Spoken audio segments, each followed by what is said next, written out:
Hi everyone, I hope whatever videos I am giving you, it is quite clear to you. And it is the we have already started the half yearly syllabus yesterday, so please convey that if you have any queries regarding it, and let's start today's topic.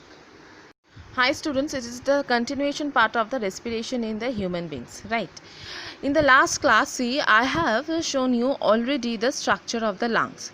Okay, this is the nasal cavity, this is the larynx, okay, this is trachea, this is bronchi, and after that it is becomes the lungs. In the lungs outer covering is called the pleura, and the each lungs is generally have the bronchus branches, and they have the small tubes called the bronchioles, right? And after that bronchioles, this bronchioles generally terminates in a sac like structure called the alveoli. So these are the all the basic parts of the respiratory system.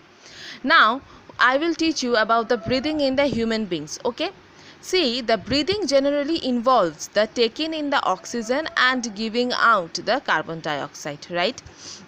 The oxygen we get from the plants. In the photosynthesis only, the plant used to prepare the oxygen for us, right? The plants take in the carbon dioxide and give us the oxygen, and instead of that,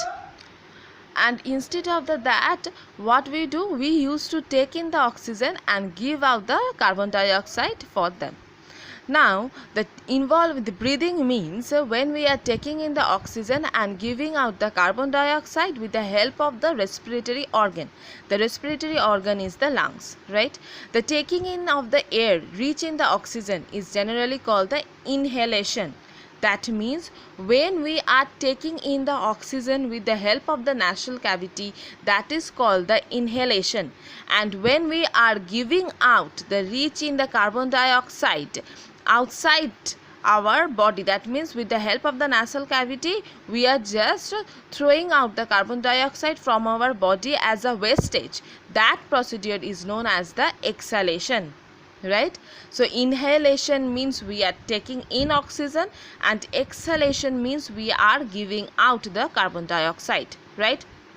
So when we are breathing, the breathing generally involves the one inhalation and along with the one exhalation. When we are taking in oxygen and giving out carbon dioxide, that procedure is called the breathe.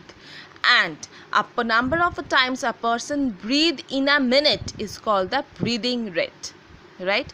So again I am repeating, the number of times a person breathe in a minute is called the breathing rate.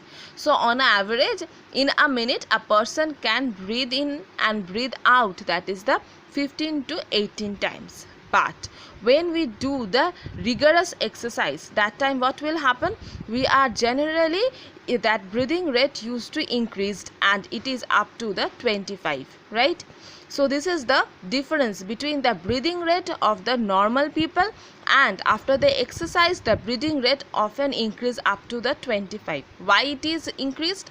Because in the earlier classes we have already discussed that when we are doing the rigorous exercise, that time the demand of the oxygen becomes increased in our body.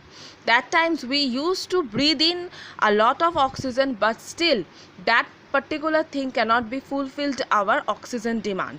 That means we are executing the anaerobic respiration, where the production of the lactic acid and the small amount of the energy are occurring,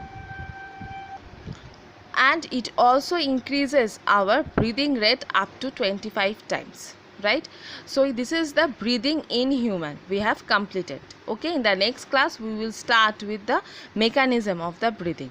Please go through it, and if you have any queries, please convey that. Okay, thank you.